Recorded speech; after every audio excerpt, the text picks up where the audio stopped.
Hello, Internet. I'm joined today with Cam Smith and Tyler Orton, the illustrious hosts of the podcast Subspace Transmissions.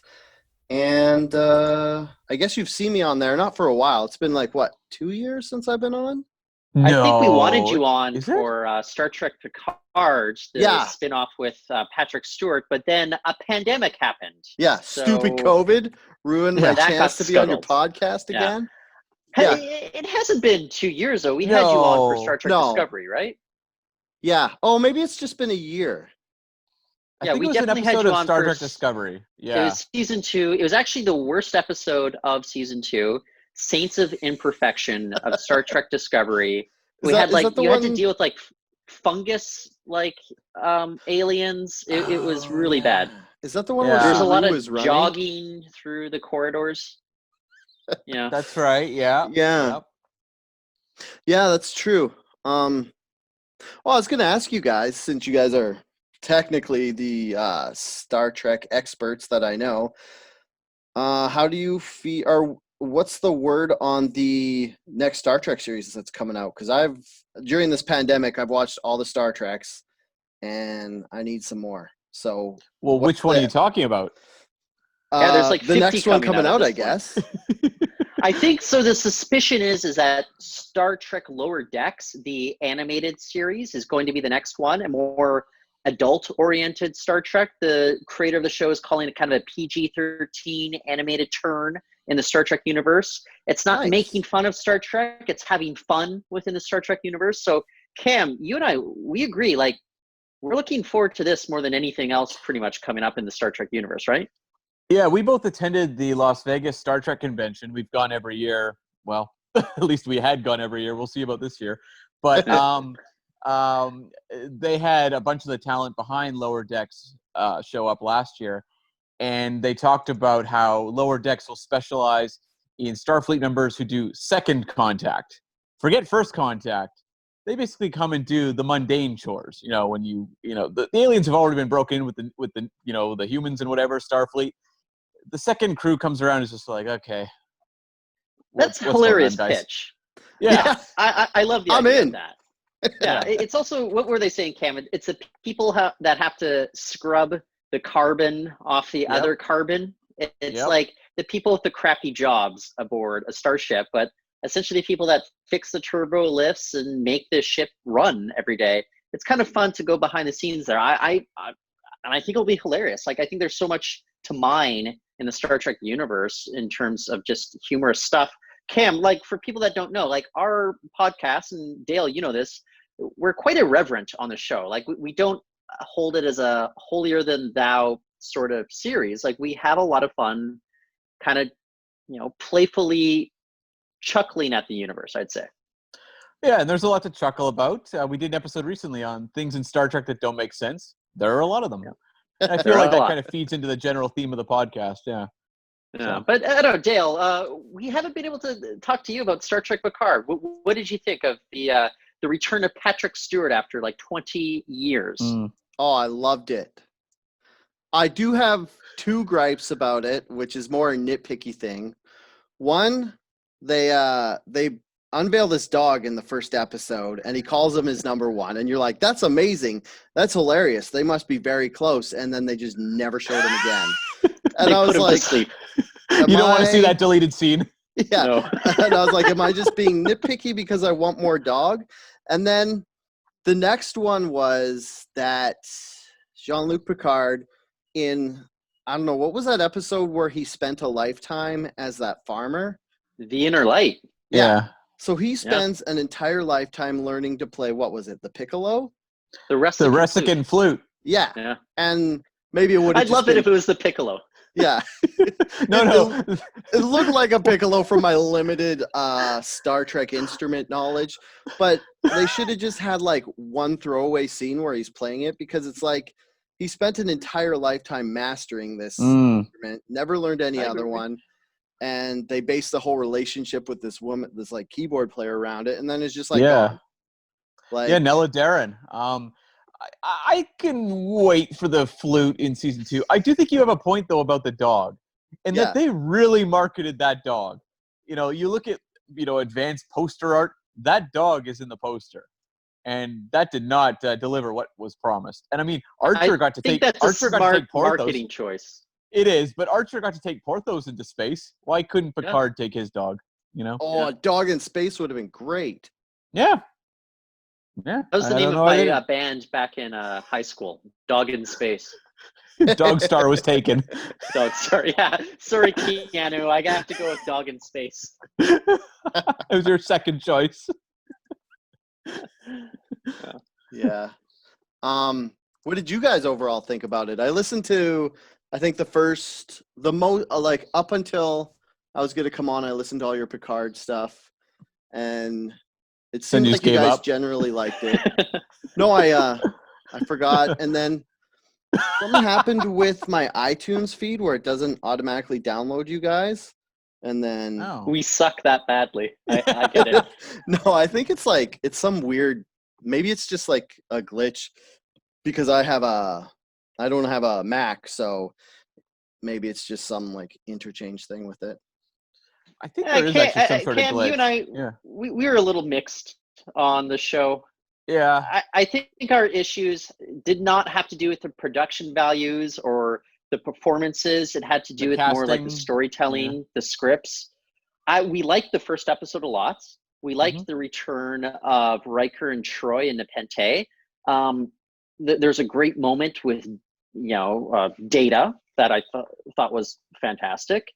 But I just it relied so much on that mystery box storytelling that you see nowadays that I found it frustrating to watch week to week. And I honestly wonder, Cam, how you and I will think of it if we just get to binge watch it, in one go when they release the Blu-ray in the fall or whenever it happens. I think our feelings might evolve on that. But I think when I look at the best television that's on right now, they're able to tell, like full stories within the course of like 45 to 60 minutes. And I felt as if this is a story that they wanted us to appreciate only if we saw it all at once. And I think that's a real tough ask for viewers, especially in this day and age. So I don't know. I'm looking forward to season 2. I hope they've learned from some of the narrative mistakes that I thought that they did last season.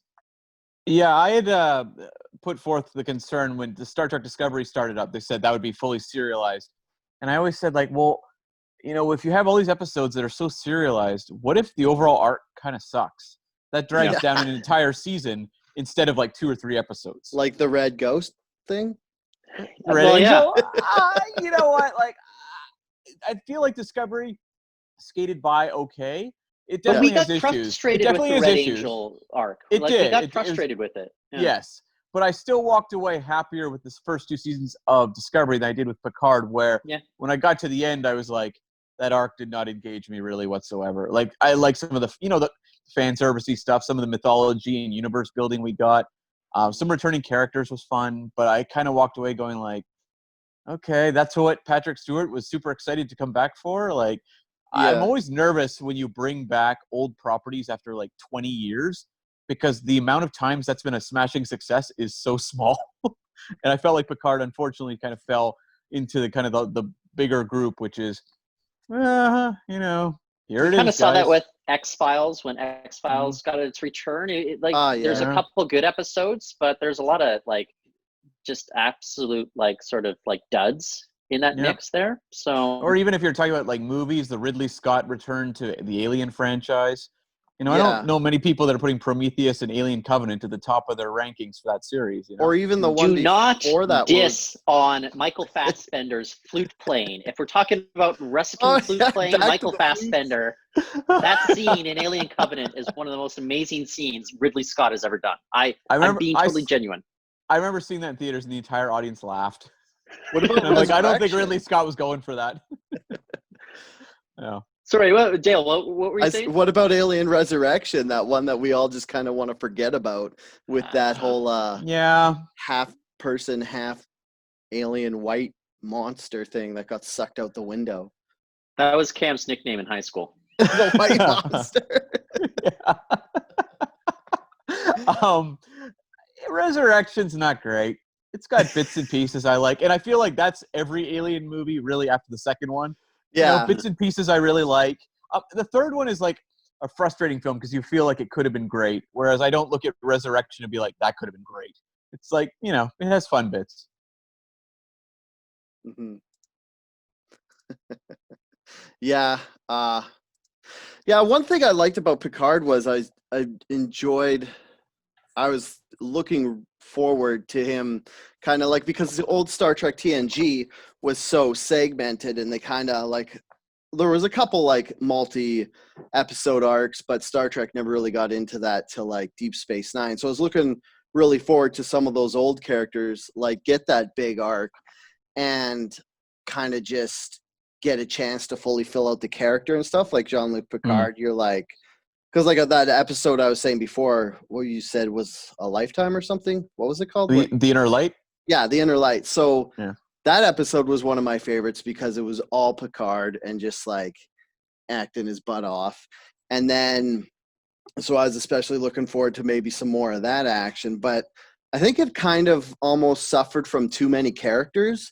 So they didn't get a chance to delve too much into some of them. So it seemed like a lot of the like character plot points and development were just kind of sprung on you out of nowhere.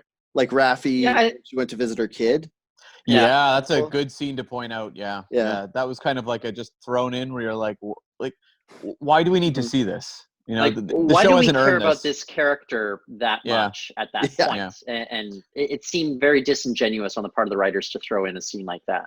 Yeah, and also Raffi and 7 of 9 at the end of the series. I actually kind of like that. I liked it, but it just kind of came out of nowhere, and it's like it kind of worked because you're like, well, I guess if they're in space and they're on a mission and they like each other, they would just hook up. So it was like it was all. I just wanted to point that out because it's also pulled out of nowhere and sprung on you. But it worked in a good way because you're like, oh, I don't hate that. That's nice. Well, it's like a teaser for season 2. We can go, okay, well, we get to see a relationship there. But I do agree, it would have been nice to have maybe one dialogue exchange where you got a glimmer of something. Yeah, as opposed to a silent shot. Something.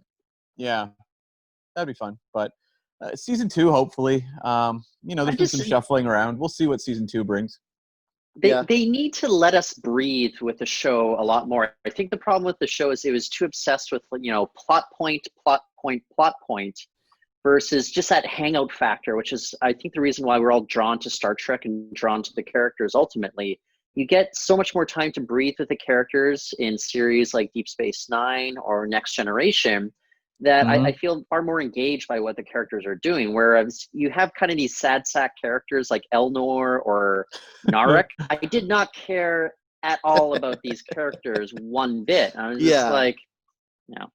Yeah, and we should say for people who didn't watch Picard, there are these Romulan characters they introduce, both a villain and then a friend for Picard, and both of them are just given nothing and just come out of the show looking like complete sad sacks when it's all over. Yeah, and they kind of just like those two. What were their names? The ones that were living in this house with him that he had like. The helpers. Yeah, I don't remember their names, but they were cool. Yeah, like they had that one episode where she had what was it, an Irish accent? Yeah. Is it Scottish or Irish? I think it was Irish. I remember. Either way, it's like, why is a Romulan have a Scottish accent? You know what I mean? It's like those. No. Things. Why does a Romulan have an American accent? That's a good point.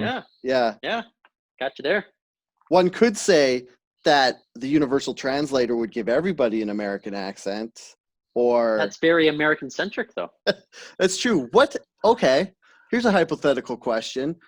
What accent should every Star Trek character have? Like if you were Newfoundland. It would be funny if they had like an overly phonetic pronunciation of every word. Right. So an AI driven accent, like where they say about and color and stuff like that. They should all talk exactly like Brad Pitt in Snatch. Yeah, that pikey accent. I think that'd be close to that Newfoundland. Brad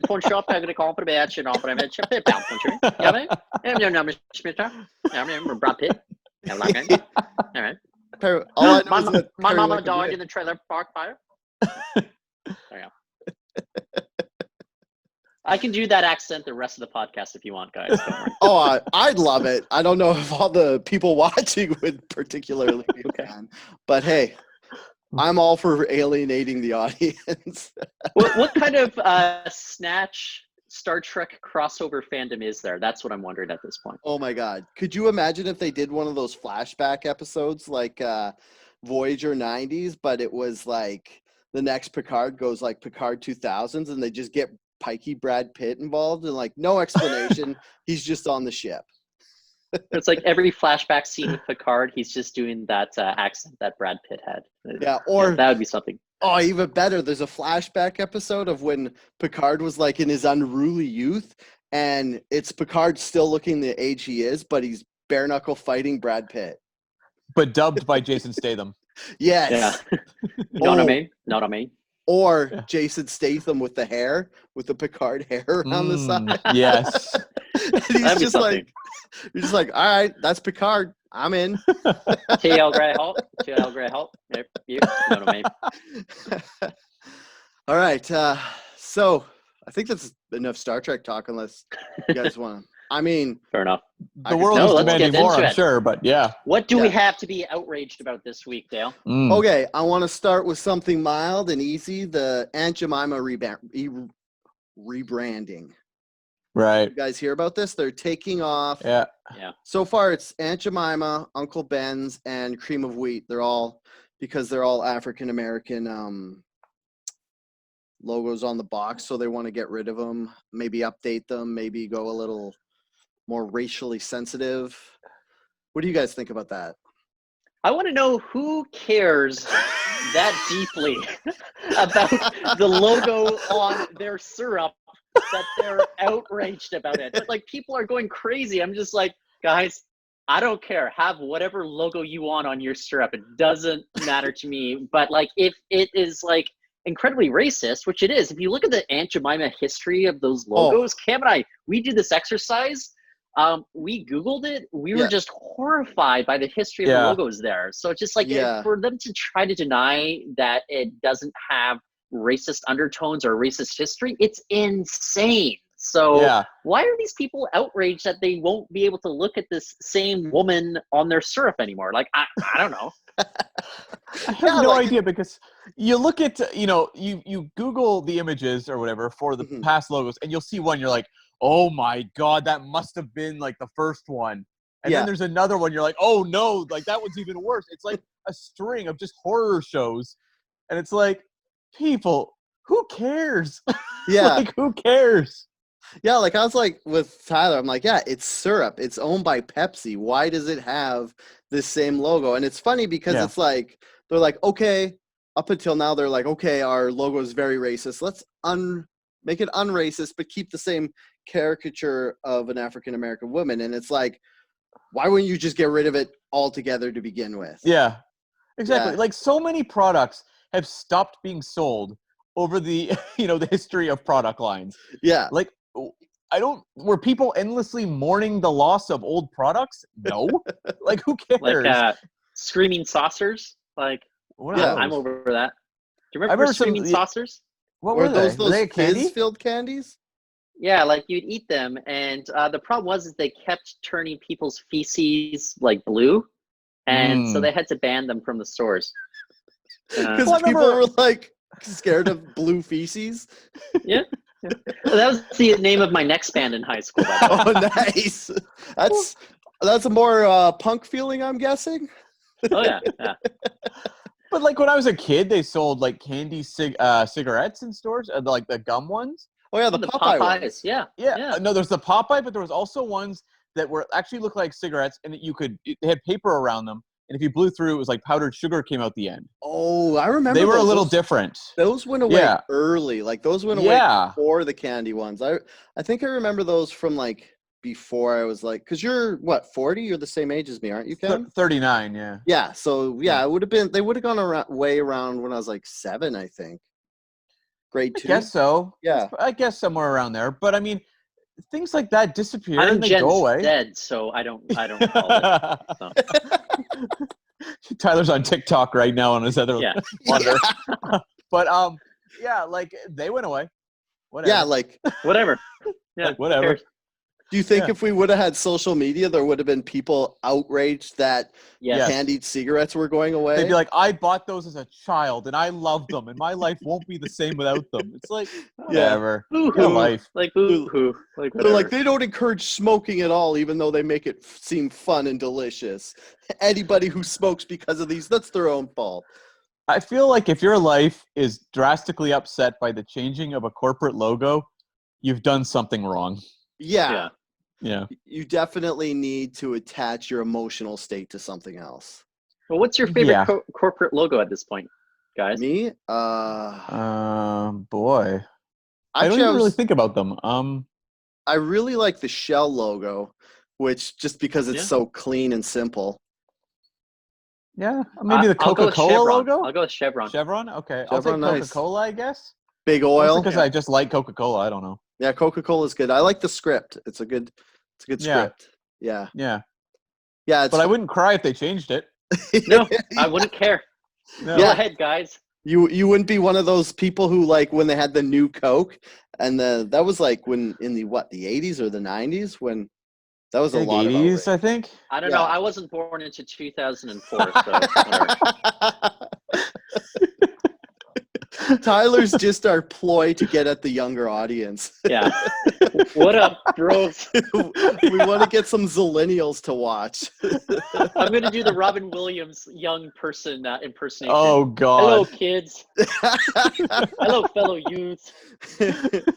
How are you, fellow kids? How about that Pokemon? Yeah. One thing I noticed, like, I was doing a little research into, like, the Uncle Ben's things, because the Aunt Jemima I got because it's been around for 140 years, and obviously it started racist. And then Uncle Ben's, I was like, well, that started in the 50s, and it was like, I mean, it's a racist caricature, but not nearly as bad as Aunt Jemima. But what I found out was just the fact that it's called Uncle Ben's is racist in itself, because after slaves were freed and stuff, people refused to call African Americans Mr. and Mrs. because they didn't want to give them the honorific of that title, so they called them Uncle and Auntie. So that's why it's like Aunt Jemima instead of Mrs. Jemima, and Uncle Ben's instead of Mr. Ben's. And yeah, I'm definitely okay with getting rid of that. And I actually got into an argument with someone about it because they're like, well, I have aunts and uncles. Why does it matter if it's like, it's not racist to call someone aunt or uncle? I'm like, well, it's not now. It's just that it was racist at some time. And if people see it, they're reminded of when it was racist. Just like the Aunt Jemima logo. Like right now, it's not too racist, but if somebody sees that who's like in their 80s or something, then they remember the super racist version of the same logo, and it'll bring up all those hurt feelings. So, yeah. But even just the name Aunt Jemima, it's pretty racist, you know? So it's like, I've got no problem with people like getting rid of this stuff. Like, why will my life change at all? Like, it won't. And the fact that I know that it's going to remove like hurtful things from the minds of other people, that's good. I'm okay with that. Like, I am definitely okay. Like, I was thinking about it, and like we were just saying, like, what would you be upset if they changed? And I was like, they should just purge everything. Like right now, just rip the Band-Aid off, get rid of all the racist sports logos, get rid of all the racist names, change all the packaging and stuff. Like, another weird thing that went away, which was, remember, like, it kind of was the tail end of it when we were kids, where there was like, but it was more of like a 50s thing where there's like toddlers and little kids as the mascot for everything. Like Pampers. Yeah. Or like Copper Tone. Remember the Copper Tone logo where they like pulling like the pants down of that little child? Or even when you go to an antique store and you see old metal signs for like products like Coca-Cola, it's always like a toddler drinking it. And like that just went away and nobody cared. It'd be like the exact same thing. Like they're like, maybe we shouldn't get kids doing this. And it's like, or when they got rid of smoking advertising in every magazine and off of TV and stuff.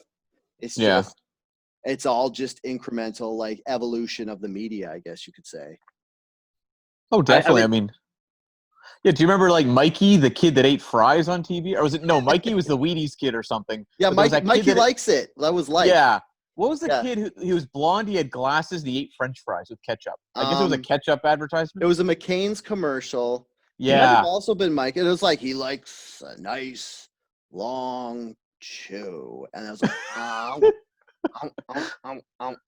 you're Yeah. like, I remember that. I'm only commercial. familiar with the commercial because of as teenagers, like we just watch things on YouTube, but I was watching those Sure. retro commercials that you guys are familiar with. So yeah, You were watching them ironically. yeah, exactly. You were like, yeah. get a load of these old guys and the stuff Yeah. I have to watch. I was like, okay, channels. boomer. Yeah, I remember that commercial from my youth because I hated it so much because it was like 2 minutes of this kid eating, and you're like, that what? Like, And at that age, all you want to see is toy commercials. yeah. So anything like that, you're just like, come on. All I want to see is like a Masters of the Universe action figure commercial or something. Oh yeah, or He-Man and stuff. You're like, or let's see my the buddy, different He-Man. My buddy, yeah. Ghostbusters. my buddy, my buddy. Or Kid That was Sister. horrifying. Yeah. I had a friend who had a My Buddy doll. It pretty much could have been Chucky for all I cared. Like, Well, thought that's it was what like, Chucky was That's what based on. inspired it. Oh, yeah. Do you think they got rid of My Buddy because it was racist against Irish people? He was like a little ginger. I do now. Well, I never thought about it that way. Yeah. I just think it was creepy and people didn't like it. I'm sure Teddy Ruxpin was probably more popular, right? Because Yeah. Well, Teddy less Ruxpin creepy. had his whole cartoon. oh yeah, Grubby. Like, did they have a Grubby doll, and like, did he talk, or was it just Teddy Ruxpin that talked? my memory is just Teddy Ruxpin, but I could be wrong. I never had one, so I don't really know. Neither did I. I wasn't I remember if somebody had a Teddy Ruxpin, they were a rich kid because they were like hundreds of dollars in the early 90s, and that was my parents would only buy me like those little green plastic army figures. That was like the extent of my toy collection.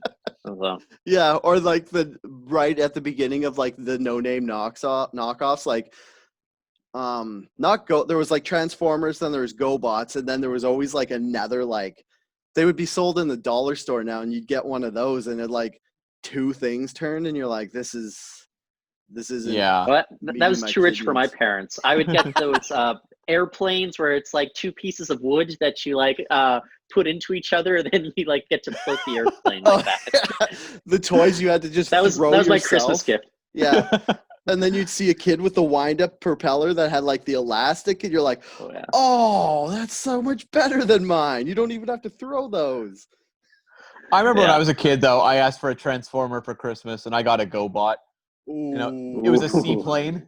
It was small. It was like a tiny seaplane GoBot. But you know what? I was too dumb to know better. I was like 5, 6 years old. I was like, well, I guess it's a Transformer. I mean, it's a robot in disguise. So who am I to question it? I mean, it's still a vehicle and a man-based robot. So technically, it serves those purposes.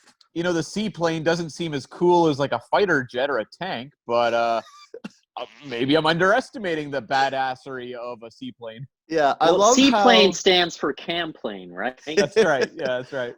I love how like the GoBots were also, like you said, like lame versions of vehicles. Like Transformers were always like tanks and guns and helicopters, and GoBots were like hatchbacks and seaplanes and like minivans.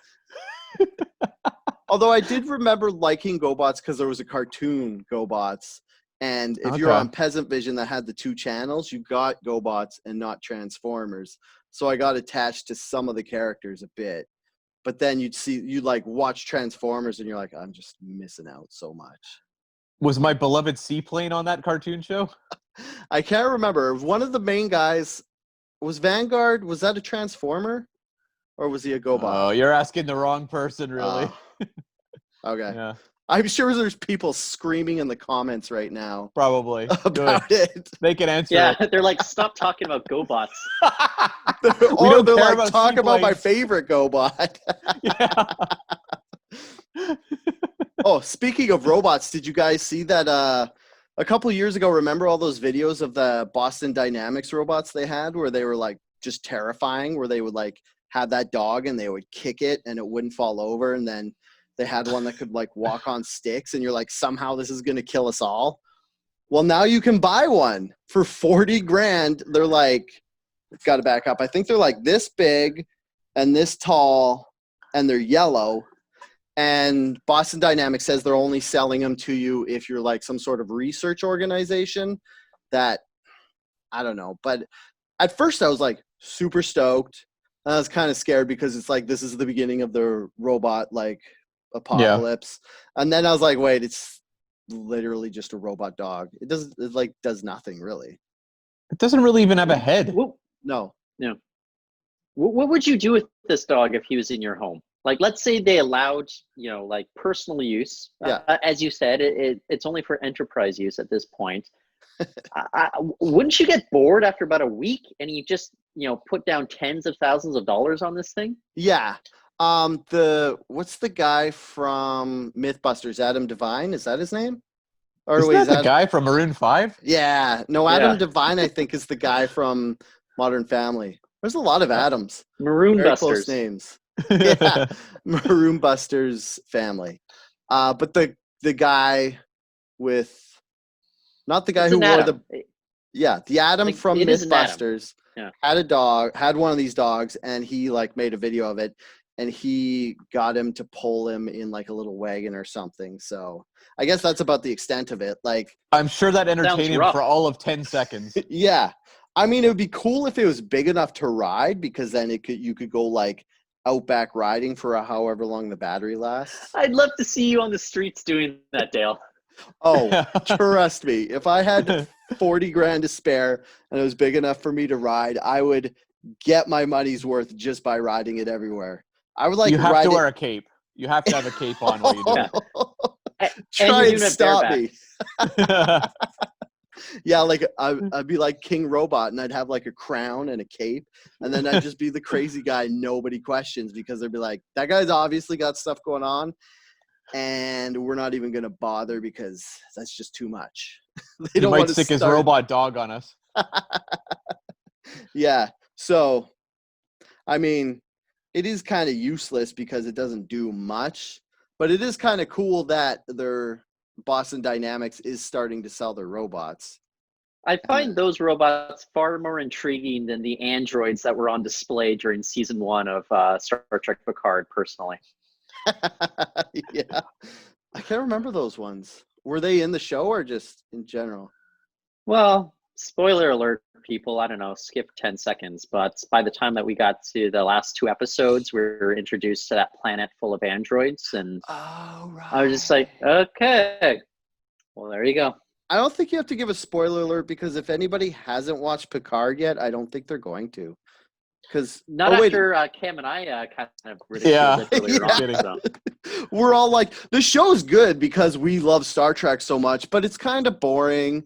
It kind of has some plot holes, but we really like the characters, and there was some fan service, and yeah, I did enjoy a lot of the action scenes. I didn't mention that before, and there is great space battles in it.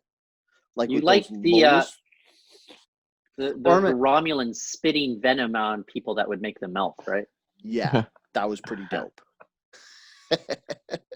that was a nice add-on to the whole like Star Trek canon, was that they just spit venom. It was very like Reptile in Mortal Kombat 2. Yeah. Did that appear in any of the old Star Treks, that whole venom thing? Nope. No. I think it was like weren't they like kind of capsules that the agents had in their teeth, kind of like their 24th century version of cyanide? That's what makes sense. Yeah. Yeah. That's my guess. Yeah. Yeah. I think they might have did a MacGuffin like, oh, this is what that was. I think now that you said the capsule, I kind of remember them saying, oh, he bit his capsule, get out the way. Like some throwaway line like that to explain the whole thing. So that was a bang-on impression of the line delivery too. Right? You can tell by my universal translator accent. Exactly.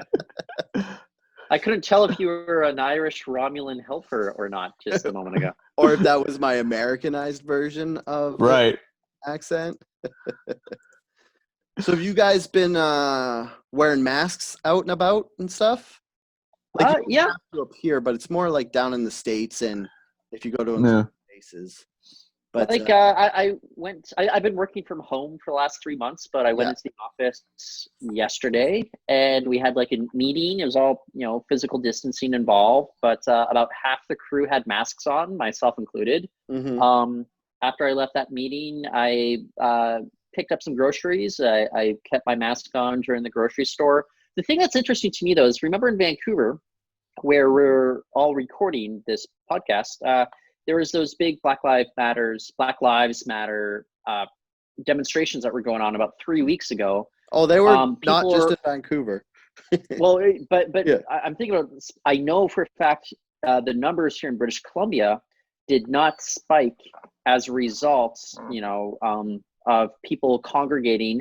And the thing is, you look at those images, everyone was wearing masks in that, so Mhm. they seem to be effective. Oh yeah, it's one of those things like they say like the virus can get through like around the mask or you might touch your face, but it's still better than nothing. And if you and another person are wearing them, then you're fine. Like I haven't really worn them because I pretty much go from my apartment to work and then like I have like a rebreather or not a rebreather, respirator at work when I'm like grinding for the smoke fumes and stuff. But it's like And by grinding, you mean dancing? Yeah. dirty dancing with all my other shop coworkers. No, yeah, so You're catching them in the air. doing the lifts. Yeah. And You're like, I truly am having the time of my Yeah. life. but it's one of these things where like it's like people are some reason wearing a mask and not wearing a mask. I think it's more in the States. It just becomes like a flag you throw up, I guess, for your political alignment, where it seems like Republicans are not wearing masks. And if you tell them to wear a mask, then it just this whole big thing about how it's infringing on their rights and stuff. Well, the largest theater chain in the world, AMC, which is based out of the United States, they initially said that they weren't going to make masks mandatory in jurisdictions in which they weren't already mandatory. Mhm. The CEO said, like, I don't want to get into some sort of political discussion here. So it's Yeah. very clear down in the United States, it's a political issue, which is just like, for us Canadians, we're just kind of like, huh? Yeah, Yeah. I What? think You know? down there it's like it's one of those it's my right to not wear it and to be free, and then if you're like you have to wear a mask, people are like, oh, you're infringing on my freedoms and stuff, and you're like, huh? Like the reason I brought it up was there was this guy on American Airlines and they're like, you got to put a mask on, and then like they were getting a lot of people not wearing masks on the planes and they're kind of like, oh, please wear your mask. And then they're getting a lot of negative feedback from the other customers and passengers. So they kind of adopted a zero tolerance policy for it. So enter this guy, I can't remember his name, but it was like his hill to die on. And it was his big thing where it's like, it's not a law. You can't make me wear a mask. I'm staying here. And then they kicked him off the plane. And then he like kept making a fuss about it. It's like, you have no right to kick me off the plane. And then American Airlines banned him, which is awesome because it's like Yeah. they banned him not for life, but they banned him until it's no longer mandatory to wear a mask on the plane. Right. Yeah. He showed them. Yeah. Yeah. He showed them he can't fly anymore. I mean, He sounded like a real treat. yeah. I'm sorry I didn't get to sit next to that guy. Yeah. He was the guy who was outraged that they want to change the Aunt Jemima and Uncle Ben logos at this point. I bet right? he was. Yeah. And I Yeah. bet he has a very loud talking voice too, if you want to discuss anything to him. He's like one of those guys where it's like, you're like, hey, how's it going? And then he's just yelling. Yeah. And yeah. Yeah. He sounded very. Didn't he refer to himself as like a conservative activist or something? I'm like, Yeah. He was that like, sounds like someone I'm okay not talking to. I think. I think I'll be okay. Anybody says they're an activist when they're not out protesting like actively for something, and it's just like Yeah. part of their personality traits. You're like, I'm okay. No thanks. Yeah. It's like if it's His own positive things, social that's media. different. Yeah. Yeah. If it's positive things that you're an activist for, awesome. Yeah. Go for it. Get out there. But I'm sorry if you're, as you said, dying on the hill of I'm not wearing a mask during a pandemic. Yeah, and it's weird because you figure like he's like, oh, these are my rights. It's not the law, but it's like you're in like a private business and Yeah. they all have like the right to refuse service to anybody they want. So it's like they could just be like, no, we're a service. We're not mandatory. You have to wear one because we say so. So it's like this whole big thing. And it's funny because like you said, the AMC theaters, like I'm not flying or going into theater anytime in the near future. I agree. I don't want to I'm risk in the it. same boat as you. Yeah. Like I was thinking about it because my girlfriend Andrea, she's like, hey, you want to maybe go to a theater if they open it up? I'm like, no. And she was like, what? And I was like, you want to just go in a dark room with mouth breathers and hope they don't breathe on the back of your neck? And I mean, you go to the movies just to like relax and enjoy something. You're sitting there halfway through the movie and you hear behind you. And then you're going to spend like the rest of this going like, it's bad enough to have someone like, pulling out a cell phone in a theater. I don't want someone making me like very potentially like deathly ill either. Like, come on. Yeah. Like now you have to worry about like their cell phone, kicking the seat, talking, being alive around you because they're just like breathing in your area.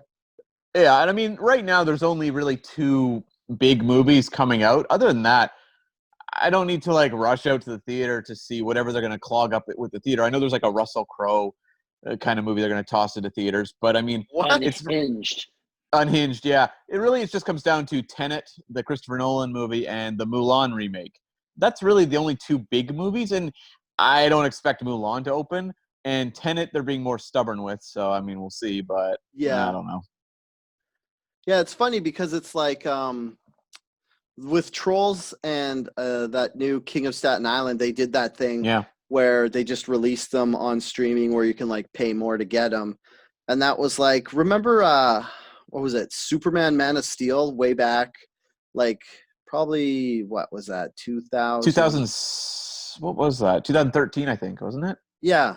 I think so. Yeah. It was the first movie where they're like, let's release it on Blu-ray at the same time as the theaters. People don't want to go to the theater anymore, and they did, and it was like a gigantic flop because nobody went to the theater because they're like, well, we'll just rent it. There's a few reasons for that. Also, I don't think Superman Returns helped. I don't think people were really that excited for a Superman movie. It did fine. I just remember that Warner Brothers was like, this movie's going to make $1 billion. Yeah. And it didn't, and then they were embarrassed. Yeah, they were like, everybody loves Superman so much. And it's like, I like Superman, but that wasn't the best take. I mean, he's an okay hero. As far as like the heroes go, he's one of the more blander ones. Well, I think if you write him bland, he's bland. But if you go to those Christopher Reeve movies, especially the first 2, I think he's a very like entertaining character to watch. Yeah. It all comes down to who's writing him. That's true. The Justice League movie, it's not a good movie, but Joss Whedon, you could tell the writer who ended up taking over director duties, he gave him like a lot of good stuff to do in that movie, like after he became the Superman that we're used to. So it's like, you can write him well. Like it's possible. Yeah, when also he was kind of like, you didn't know if he was going to be a little bit of a bad guy at first, and he was kind of fighting with them. That was cool. Yeah. Was it? But I think one of the best takes is the Superman animated series from a handful of years ago from the team that did Batman the animated series. So I think there's genuinely great Superman stuff out there. I forgot about that. Yeah. Well, I guess Smallville. That was also I never saw it. Yeah, I never saw it, but I imagine over the 8 seasons that it was on, they kind of got to punch up the character and round out the whole thing a little bit more. Did you guys? We talked about this. I talked about this on a couple episodes ago about the Snyder Cut. Have you guys heard about that? And are you excited about all that? I'll watch it out of curiosity. Yeah. I didn't particularly like the original cut of the movie. Yeah. I don't know if they have the skeleton of a solid movie to turn it into a fully fleshed movie that I would enjoy. So maybe I'll just get to watch a deformed movie that I can kind of find some interesting elements in. Like I don't know. I'm more fascinated by the fact it looks like it could be about 4 hours long. That's where I'm like, oh boy, like the one we saw in theaters was about 2 hours 15, I think. And Yeah. I It can't felt say like I walked 4 hours. I can't say I walked out being like, it really felt like there was a lot missing from that movie. I would be okay with a 4-hour version if 3 hours of it were The Flash and Ben Affleck's Batman just being like an odd couple and palling around.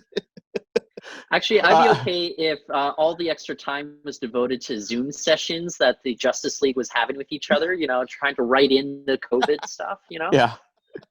Yeah, just like kind of horseshoe it in right afterwards. Sean Davey actually just gave me shit in the comments for saying Superman was bland too. So you're not alone, Cam. There are. I mean, I feel like if the character's been around since 1937, he must be okay. Yeah, he's probably got a little bit of staying power. All right. Yeah. I'll walk it back. Fine. Superman isn't bland. I mean, he's no Wolverine. But he is written bland a lot. In your defense, like there has been a lot of takes of him that were very bland. Yeah, he does kind of get the milk toast brush a lot, where he's just it's tough to write. You look at how they wrote Captain America in the Marvel Universe movies. Yeah. And like that's a character you could easily write as boring. But they found ways to give him that twinkle of energy. Like people really got invested in him in a big bad way and emotionally too. And I think you can do the same thing to Superman. When people hear the Boy Scout superhero kind of thing, they go boring. Yeah. But I think if you make it something that appeals to people, it sort of hits that chord of inspiration, I think it can work. Yeah, that's true. And a lot of times whatever character it is that ends up being the moral compass of the group, like they're obviously like, well, Superman is pretty much an alien, so he's just good by default. So we'll make him the guy who's just kind of like a killjoy who points them all in the right direction on like what they should like do to have high morals and be the real superheroes and stay on the good guy side of thing. So yeah, I could see that. So I guess ultimately Superman is bland if he's written bland. Yeah, I think that's fair. Safe assumption. Yeah. Sorry, I'm just looking up what else we have. Oh, did you guys have anything you wanted to talk about on the podcast at all? Well, yeah, Cam and I were going back and forth about like kind of the future of like the theater experience as well as like versus at home. Yeah, I don't know, like 2 movies that I watched recently. Spike Lee's *The Five Bloods*. Got to see that on Netflix. Got to see that on Netflix a lot sooner than I would have had they waited until it went to theaters further down the road. Yeah, that's good. So, and I also think that you put *The Five Bloods* on Netflix, it's going to get a lot more eyeballs right now than it ever would in theaters. And you watch that movie, it's Cam, you were remarking on like, when did they make this? It seemed as if they made it like last week versus like this movie's been in the can for a little while. Like it was very, very prescient and like talking about all the things that we're talking about right now in terms of, the value of human life, the value of Black lives as well. And it's a movie that's a little bit out there in some ways, and I do question what its commercial prospects would have been had they paid for a big theatrical, campaign versus putting it on Netflix. I think so many people, especially right now, are just bored and are like, I'm curious, I'll watch this. And maybe they discover something that they might not have checked out otherwise. Yeah. So it's really good for movies, that are maybe a little off center in terms of their appeal. Yeah, it's a good thing right now because there are a lot of, I guess you could say, hungry eyes at home waiting for content. So a lot of people are discovering stuff on Netflix that maybe like, so stuff that's on, it's kind of funny because it might be like skew the numbers a bit where they're like, well, we release these movies straight to Netflix and so many people watch them, but it might also be because people don't have any other option to watch stuff. Yeah. Yeah, they're like Box turned out to be so popular, and they're looking at the data now, being like, "Boy, Cam really loves Bloodshot." I'm still a big Love Is Blind fan. Like, folks, I haven't seen it. Go watch some good trashy reality TV. Oh, I veto reality TV. I can't do it. It just seems like people are put into a situation where a normal group of people would just problem solve and get it done. And then reality TV is like, let's just put the people who are the worst problem solvers and like stretch it out for 20 episodes. It would be like if you. Dale, what are Yeah? we doing right now? This is reality. Hey, we're only stretching this out for one episode. Could you imagine us talking about all this stuff for 20? I was going to ask you guys, what was the last movie you saw in a theater? It was going to be the way back, the Ben Affleck basketball drama. And we had plans to see it. Yeah. Was it And Harley Quinn? Was that the last one? I think that was the last one we actually went to. But yeah, way back we were going to go, and then we were like, I don't know if I'm feeling like going to the theater. This was when things were getting kind of shady. Like, I don't know if I want to risk my life to see a Ben Affleck basketball drama, so I'm just going to pass. I did see it. It was great, but I really enjoyed it a lot. But I would recommend it. But yeah, I think Harley Quinn was the last one, unless there was maybe an art house release or something we saw after that. But nothing's jumping to mind. How was Harley? I haven't really seen that many movies in theaters so far this year. I mean, like was Invisible Man after Harley Quinn or before? It was Invisible Man was before Harley Quinn. Okay. Yeah. So in the dark of otherwise, I don't know. Michael Jordan's documentary, The Last Dance. That's me. Tops my list of productions so far I've seen this year. So. Oh yeah. Oh really? The whole year, even pre-COVID? Yeah, I would say so, for sure. Yeah, the last movie I saw in theaters was Gentleman, and I'm glad I got to see it because it's like it's an action movie. Mm. Oh, what was that guy's name? Cam and I, we both really liked that one. Yeah, it was a fun movie. Just blanked on the guy who directed it. Guy Ritchie? Yeah, I love Guy Ritchie movies like Rock and Roller. Aladdin? Snatch. Did he direct Aladdin? Yeah, Swept Away. Oh, okay, fine. Prove me wrong King again. Arthur, Legend of the Sword. Sherlock Holmes. Oh, wait. I actually really liked that King Arthur movie with the guy from Sons of Anarchy in it. Yeah, okay. I felt like that was marketed wrong because that was a really good movie with that like giant snake at the end. The action was great.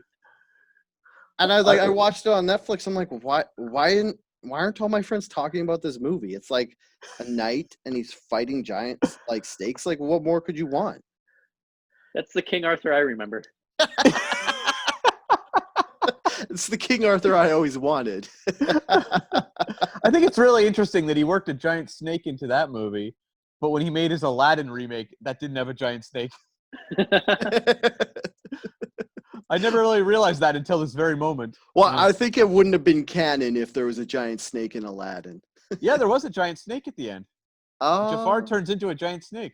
Oh, really? I thought they made the remake like kind of scene for scene. It was pretty much, but they added about half an hour of filler. And then they removed the giant snake. So, that's a lot of filler. Like half an hour in filler and no snake. I mean, I know. I still haven't watched it, but I do. That was actually, we talked about that the last time you guys were on this episode. Yeah, we did. Yeah. On the show. And you basically told me I wasn't allowed to like Will Smith anymore because you didn't like any of his movies. I don't think that's an exact quote from me. I think it was. Cam said, "Yeah, Dale, you're not allowed to like Will Smith anymore." That's an exact quote. Classic me. Classic me.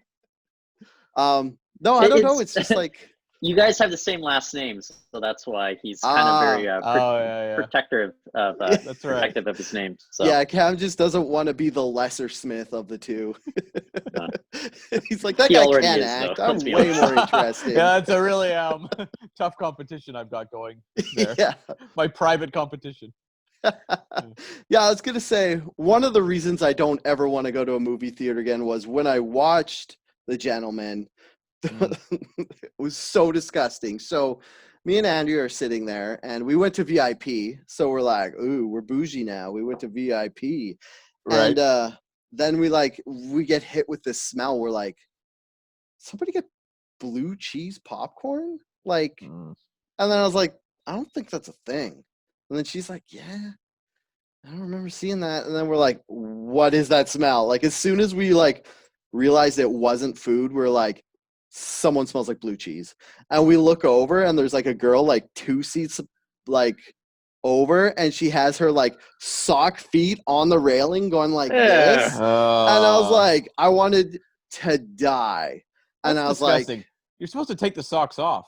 oh, yeah. I mean, if all the smells in the socks, take the socks off. But I don't understand how anybody who has like any sort of smell pungent enough for it to drift to other people would not be like racked with like self like esteem problems. Like if I had feet that smelled that bad, I wouldn't leave my house. Right. Or I mean, if I did, I'd keep my shoes on. Well, I guess you Well, I guys can't- should be thankful that we're doing this over Zoom and you're not in person Yeah. with me. but it's funny because like both Tyler and I are big moviegoers. We go all the time. Yeah. But We used to. you used to. But I also understand people who are like, I don't like going to the theater. People are pulling out their phones or, Yeah. what have you, or talking or whatever. And it's like, I can't argue. I really can't. Yeah. It's definitely problems. And especially when they're charging, $18.99 a ticket, if it's 3D or whatever, an AVX. Yeah. It's like, yeah, that does suck, Yeah, it sucks when other people there ruin the movie. Like maybe they're not like the same movie. So we get up and we move, and then Andrew always gets mad when I cause a confrontation. And so like I did it like we got up and we walked, and then we're like a little bit away, and I was like, "Oh, those feet!" Like as loud as I could, and Andrea like almost killed me. But I was like, "I'm not letting it go. Like if your feet stink that bad, you have to know about it, and and I just have to voice that I don't agree with your feet." So we moved down a couple aisles, and then we're like, "Give it a smell test." And we're like, "All right, you can't smell anymore. Let's get back into the movie." And then Q2, a drunk guy behind us who had already seen the movie, and he's like with a girl, he's like, "Oh, you got to see this part," and blah, blah, blah. And we're like, oh, God. seriously? Like two of the worst movie-going people in the same movie? Like what are the odds of that? And then it got so bad that I don't know if he was on like a first date or a couple dates in, but she was like trying to shush him. And then she like got up and was mad and was like, "Rrr." I couldn't hear what she said, but she was like doing that like whisper yelling at him where she's like, Right.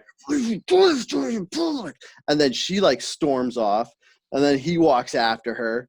And then by this point, we're just watching all of that and like kind of, so I missed a chunk of the movie, but it was like, so that was my last going movie experience.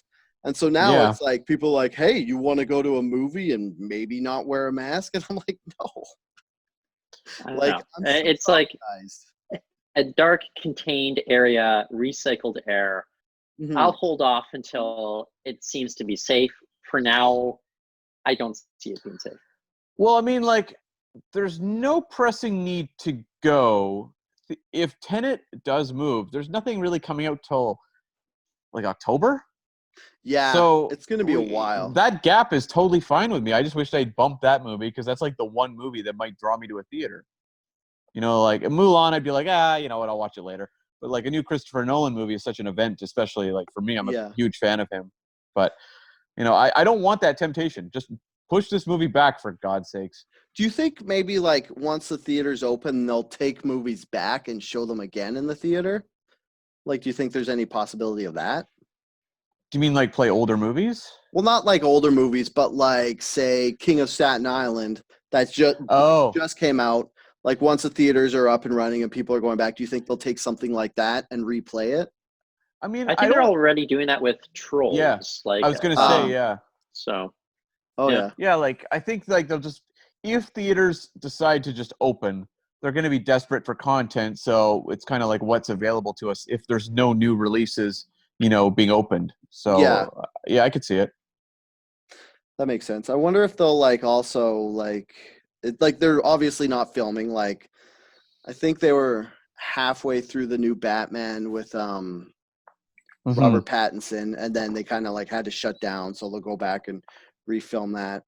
So yeah, well, there's there's going to be tons of finished blockbusters, like a fair amount that are all going to be pushed to next year.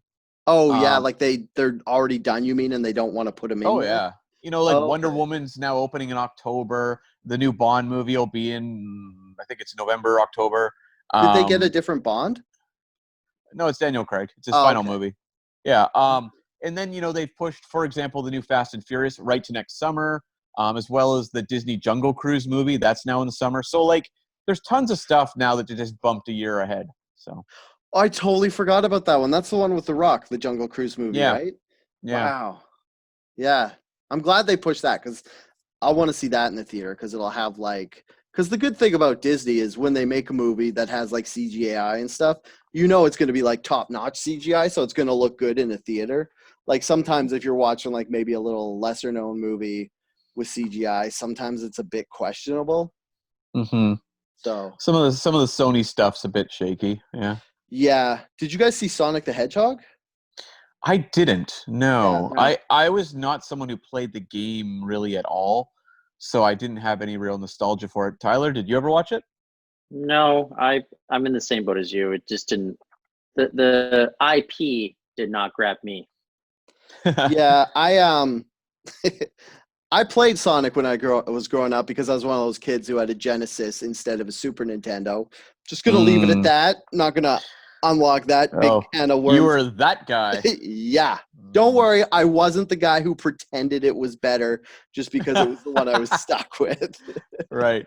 I just kind of had it, and I was but Sonic's always been a character I liked because he's kind of like the lovable rogue character where he's wisecracking and stuff.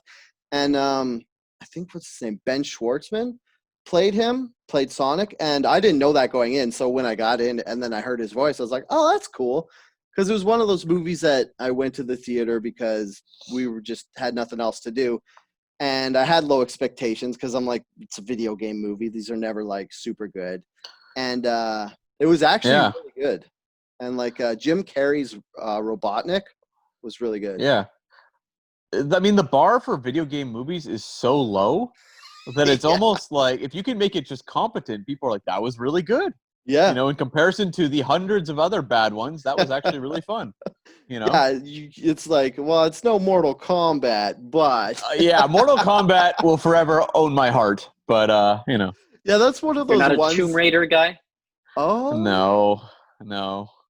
I mean, I liked that movie, but it wasn't because anything to do that wasn't Angelina Jolie. Yeah. What about But Daniel Craig? that was full Angelina Jolie crush for me. So it was she could have made a movie of her reading the phone book, and I would have been this movie's great. I really like it. You did a double feature of that in Pushing Tin. Oh, yeah, that's Was that the Billy Bob Thornton movie? Yeah. Wow. Yeah, it's the air traffic control golf, movie. Right? No, it's air traffic control. Yeah. Oh. So the tin they're pushing. Oh, you're thinking of the other Tin movie Cup. with Kevin Costner. Tin Cup with They came out the same time and they had tin in the title. That's right. It's funny it was a because big time for tin. I think about Pushing Tin, and remember that scene where Billy Bob Thornton. No, I don't. Oh, come on. You watched it yesterday, Cam. Don't lie. Yeah. Billy Bob Thornton's standing on the runway because he's an adrenaline junkie, and I guess that's what they do. So then a plane comes down and he gets caught in the current or something. And he gets tossed up in the air, but he doesn't flip. He spins on his horizontal axis. And for some reason, coming back. That part was hysterical to me when I watched it, because I watched it when I was 16. It's a pretty old movie, 24 years. I think it was more maybe 99, somewhere in there, 99, 2000 or something. Oh my God. This is why I have you on the podcast. I don't even need Google if I have you, Cam. What year was that random movie that nobody really liked? And Cam's oh, I didn't watch it, but I think it came out in 2000. I watched it. I did watch it. That's great. I watched that, and I watched Tin Cup. So believe me, I had all the tin movies covered of that era. I don't know if I saw Tin Cup. It was good. It was actually pretty fun. Yeah, there used to be a big market golfing movies, Beggar Vance, Happy Gilmore, Caddyshack. Yeah, that was a good one. Caddyshack 2. Those are the Avengers of the day. Actually, Caddyshack did have a super cast. It did have a lot of people in it. Yeah. Yeah. Almost none of them came back for that sequel. Oh my God, could you imagine if Rodney Dangerfield somehow was still alive and a character in the Avengers? Okay, who is he? You've got to Oh, recast. Who is the Dangerfield character? oh my God, Professor Thanos. X. Professor Sorry, X? You what'd you say say, Thanos, Tyler? Tyler? I say Thanos. Thanos does get no respect. Exactly. I was gonna say he wants to trash half the universe because he doesn't get enough respect. Yeah.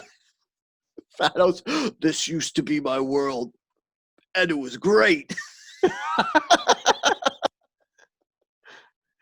Yeah. What about you? Who'd you have him as? Thanos is actually a really good pick. Yeah. I was thinking Drax the Destroyer would be pretty fun. Oh, that would be good. I just want to see Rodney covered in makeup, just head to toe. That would Yeah. be even more funny. Just like Yeah, full on green paint. yeah, I'd take that. Being very literal. Yeah. Oh man, that's hilarious. Okay, so we pretty much covered everything, but there's one thing I wanted to bring up just because of the ridiculousness.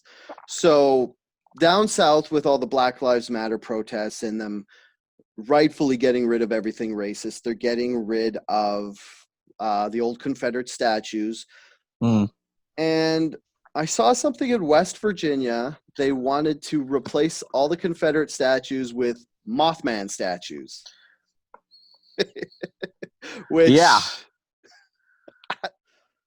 I don't even know what to say to that. Like, I mean, yeah, I guess like if you want to replace all the Confederate statues, cryptids is probably the best place to start. Like, you get some Sasquatches in there, maybe a New Jersey Devil, some like chupacabras in Texas.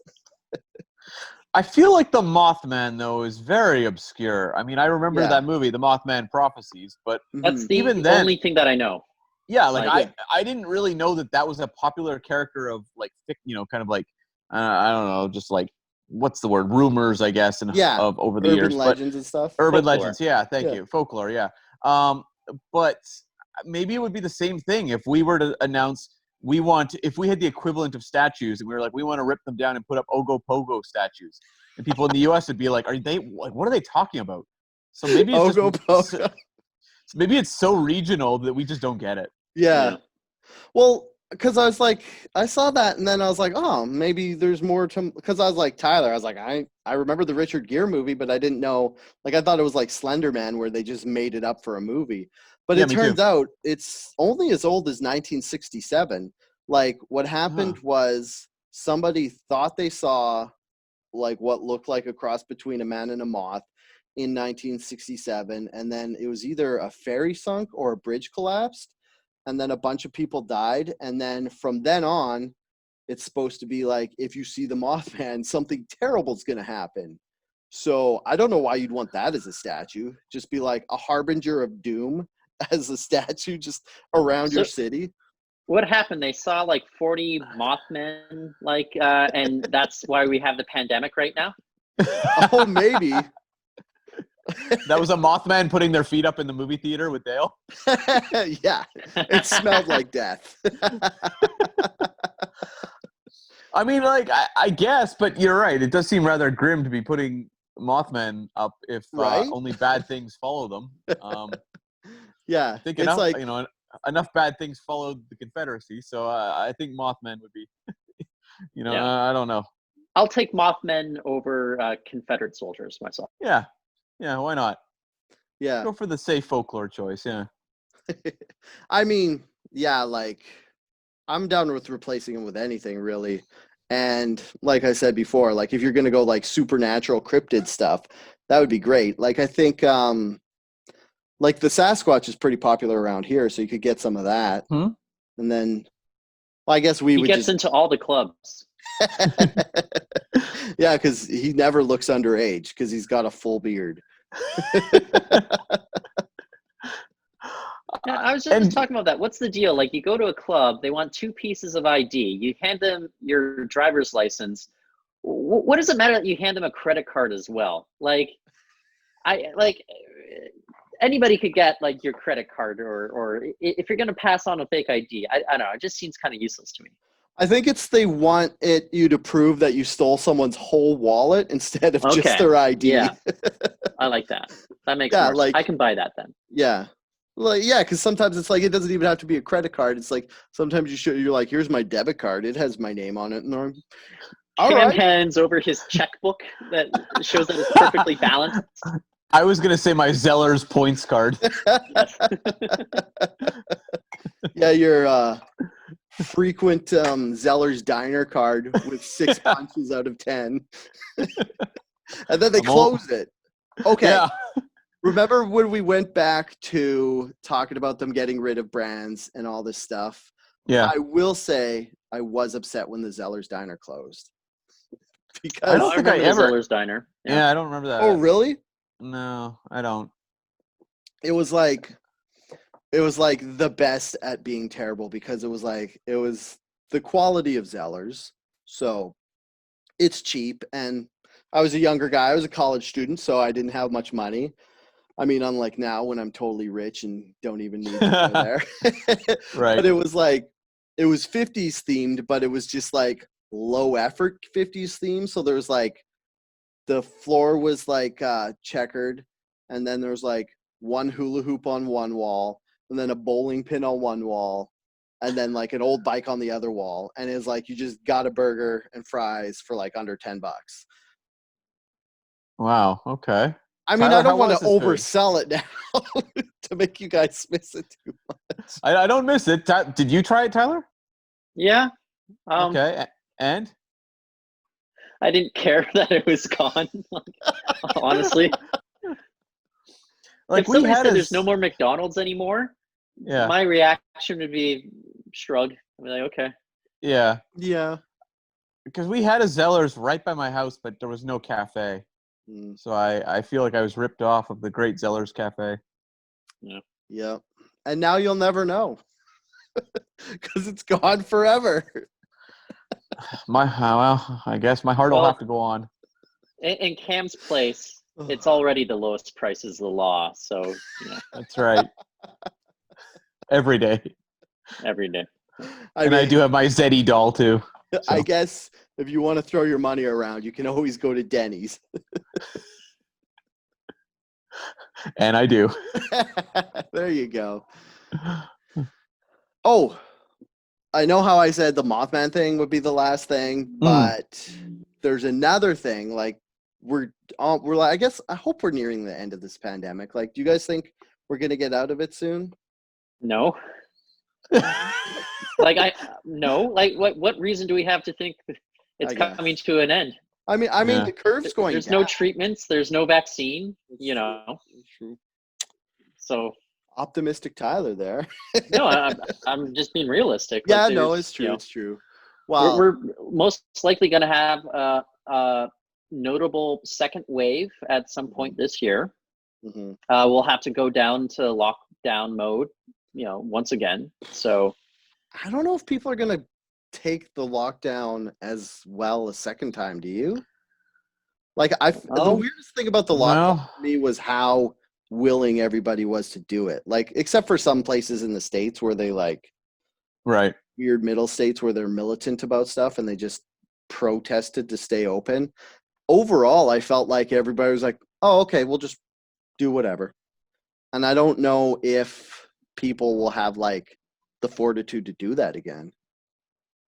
I think that the provincial health officer here in British Columbia, Bonnie Henry, she has the ears of the residents here, and if she makes it clear that our health is in danger and that the health of vulnerable populations is at danger, I think British Columbians, it's a different culture here than it is just, across in Washington State. Like, we are more obedient to authorities here in Canada than the Americans are. So, for better or for worse, but in this case, I think it's for better. Yeah, I think existentially, or I mean, like, if you want to get down to it, maybe one of the reasons why Canadians are just more obedient than the States is we still have mom looking out over us. Like, we never got true independence from the monarchy like the States did. So it's like, I mean, we don't really think about it that much, but if you think about it, we still have this overbearing queen that doesn't really do anything, but she's still kind of like ruling over us. Yeah. I should just point out, my AirPods gave me the second alert in that they're almost out of battery. I've got about 5% left. Okay, we can And end they're it also like hooked up to my mic, so you might just get mute Tyler for the next little bit. okay. Well, we could end it there. We've been going over an hour, and I don't think anybody wants to hear me talk about the monarchy because I already said all I know about it, which is not very much. So Yeah, Cam sent me a text message just now. He said the exact same thing. yeah. You guys aren't like secret monarchists, are you? And I've just offended you deeply. Well, that's why I call him King Cam. Yeah. Nice. That's what they call me on the pushing tin boards. That All joke right. is a hole-in-one. There you go. Thanks a lot, guys. You can find your podcast at, is it just subspacetransmissions.com? Subspacepod.com. Yeah. Oh, okay. And then you're on Facebook. I think I linked your Facebook in one of the posts I put out. Mm-hmm. And you guys are weekly? Yeah, weekly. We just recorded our 300th episode. It'll be up this week. Oh, wow. And yeah, you can find us we do YouTube videos when we can, which we can at the moment. But so you can just search Subspace Transmissions, whether on your iTunes, YouTube, etc. Just Google Subspace Transmissions podcast. There will be. Nice. What do you guys talk about on your 300th episode? That's kind of a big deal. Yeah, we did best and worst Star Trek rivalries. Ooh. Nice. So we talk about some of the great rivalries in Star Trek and determine, who walked away the winner in that rivalry. Okay. I was going to ask you who was the best, but that would kind of be a spoiler alert, so you don't really want to spoil your own thing. Yeah. We touch on all the series, all the, big iconic characters. There's some really fun stuff there. Nice. Mm-hmm. And then, do you guys have anything else to plug? Don't think so. I don't know, Tyler, do you? No. Yeah, I think I we're only have easy. Star Trek. Only have Star Trek.